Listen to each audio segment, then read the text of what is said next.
Bom dia, são 8 horas e 16 minutos, terça-feira, 12 de maio. Essa é a TV Senado. Eu sou André Ricardo e você está assistindo ao Senado Agora. O corpo do senador Luiz Henrique da Silveira, do PMDB de Santa Catarina, foi enterrado ontem no cemitério municipal de Joinville. A presidente Dilma Rousseff e uma comitiva de senadores foram prestar as últimas homenagens ao político catarinense. Uma comitiva de cerca de 20 senadores foi ao velório de Luiz Henrique em Joinville, Santa Catarina. Parlamentares governistas e de oposição. O Luiz Henrique foi um político diferente, pelos valores que defendeu, pela coerência com que ele teve, pelo empenho na transição democrática, por ter transformado e globalizado Santa Catarina e também, de certa medida, o Brasil. Aprendi muito com o Luiz Henrique, da forma de conduzir, da paciência de conversar, dos compromissos assumidos, uma pessoa de um equilíbrio enorme e que vai fazer muita falta no Senado Federal. Senadores do PMDB se emocionaram ao falar do colega de partido. É meu amigo, somente nos últimos tempos, e deixa um legado de seriedade, do que é ter dignidade, do que é ter compromisso, do que é ter respeito pela coisa pública.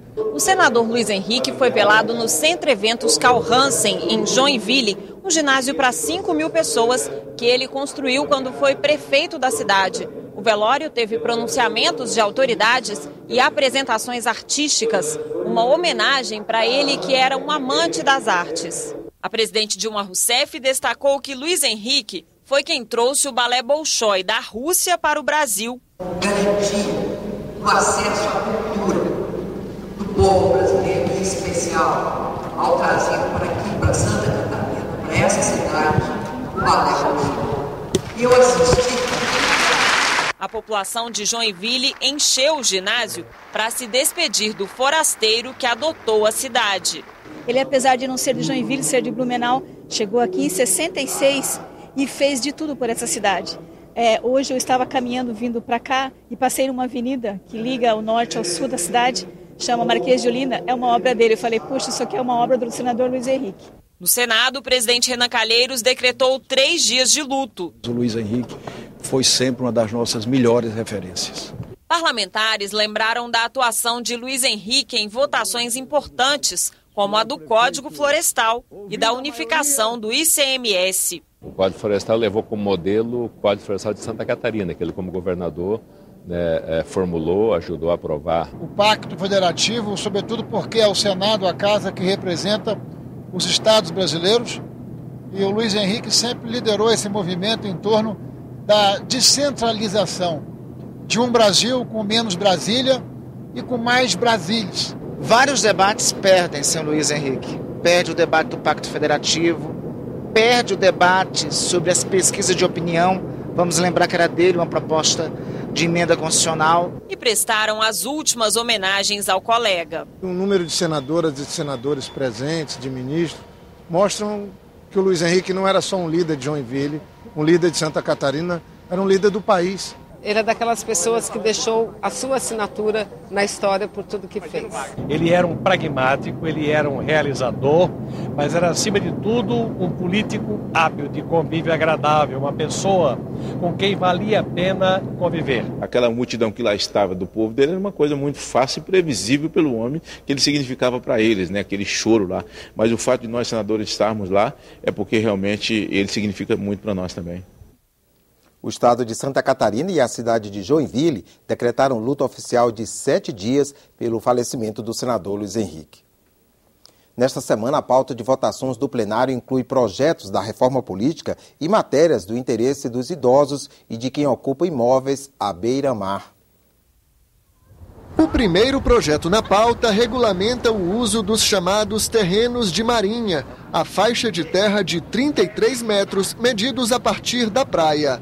Pelo projeto aprovado na Câmara, os municípios vão receber 20% do que a União arrecada em impostos sobre essas áreas, cerca de 850 milhões de reais por ano. A medida alcança 240 cidades brasileiras. O texto também reduz em 60% as taxas de ocupação cobradas pelo governo, o que deve beneficiar 15 milhões de pessoas. pelo projeto, as dívidas dos ocupantes dos terrenos de Marinha com a União poderão ser parceladas em até 60 meses. Também estão na pauta 3 projetos sobre a reforma política. Eles tratam do financiamento das campanhas eleitorais e da prestação de contas dos candidatos na internet. Mas a votação pode ser adiada. Senadores apresentaram requerimentos para que as matérias voltem a ser examinadas pela Comissão de Constituição e Justiça. O plenário pode votar ainda um projeto que estabelece em 60 anos a idade mínima para o idoso receber o benefício de prestação continuada. Hoje, o benefício de um salário mínimo é pago a quem tem mais de 65 anos. Os senadores também podem analisar um projeto sobre as carreiras de engenheiros, agrônomos e arquitetos que trabalham no serviço público. As atividades desses profissionais serão consideradas exclusivas de Estado. A reforma do Código Penal vai ser votada em regime de urgência no plenário. A primeira das 3 sessões extraordinárias para debate do texto está prevista para hoje, às 5 da tarde. A proposta aumenta penas e inclui a corrupção na lista dos crimes hediondos. Uma comissão de juristas preparou em 2011 a primeira versão do novo Código. O texto passou em seguida pelo exame de comissão especial, que tinha como relator o então senador Pedro Tax. O passo seguinte foi a Comissão de Constituição e Justiça. Em dezembro passado, o hoje ex-senador Vital do Rego apresentou o relatório. Essa versão é a que vai ser votada pelo plenário. O projeto aumenta as penas dos crimes contra a vida. Por exemplo, a pena mínima do homicídio sobe de 6 para 8 anos. A progressão de regime, ou seja, a passagem do regime fechado para outro mais brando, fica mais difícil. Hoje, o preso adquire esse direito após cumprir 1/6 da pena. A proposta eleva para 1/4. A corrupção entra no grupo dos crimes hediondos, que são tratados pela lei com mais rigor. Por exemplo, o réu ou condenado não tem direito ao indulto, e os prazos para mudança de regime e liberdade condicional são maiores. Outra novidade no texto do novo Código é a tipificação dos crimes de terrorismo e de Caixa 2. A senadora Ana Amélia defende o rigor contido na proposta. Eu sou favorável ao aproveitamento daquilo tudo que tiver consenso dessa matéria. Entre elas, por exemplo, que é a novidade de tornar crime hediondo a corrupção. Porque a corrupção está sangrando os cofres públicos nacionais, seja no município, no estado ou na União, e tirando o dinheiro que falta para a saúde, para a educação, para a segurança pública, para tantas outras áreas. A conselheira da OAB do Distrito Federal acha necessário atualizar o Código, incluindo a corrupção entre os crimes hediondos. Para ela, entretanto, aumentar as penas não inibe a criminalidade. É preciso tornar a justiça mais rápida e efetiva. A partir do momento em que eu tenho um crime cometido e uma primeira audiência num processo para ser realizado dali a 2, 3 anos, é uma sensação de impunidade não só para quem sofreu o crime, para a sociedade como um todo, e a certeza da impunidade muitas vezes para quem cometeu o fato, né? Então, eu acho que existe uma necessidade de uma reforma geral na estrutura do judiciário, talvez com mais juízes, mais defensores, mais promotores, para um procedimento mais célere. A reforma do Código Penal aguardava votação na Comissão de Constituição e Justiça. Um pedido de urgência feito pelos líderes dos partidos levou o projeto direto para o plenário. As 3 sessões para discussão e votação da matéria serão realizadas sempre às terças-feiras, às 5 da tarde. A Comissão de Constituição e Justiça sabatina hoje Luiz Edson Fachin, indicado para o Supremo Tribunal Federal. O repórter Antônio Machado tem as informações ao vivo. Bom dia, Antônio. Bom dia, André. 5 ministros da atual composição do Supremo Tribunal Federal vão fazer 70 anos até o fim de 2018. Se nenhum deles resolver se aposentar voluntariamente nesse período, o advogado paranaense Luiz Edson Fachin terá sido o último indicado pela presidente Dilma Rousseff para o cargo de ministro do Supremo Tribunal Federal, já que desde a semana passada está em vigor a emenda constitucional 88, que estendeu a aposentadoria compulsória dos ministros dos tribunais superiores de 70 para 75 anos. Fachin foi indicado para a vaga de Joaquim Barbosa. Ele será sabatinado em sessão extraordinária, já que a Comissão de Constituição e Justiça normalmente se reúne às quartas-feiras.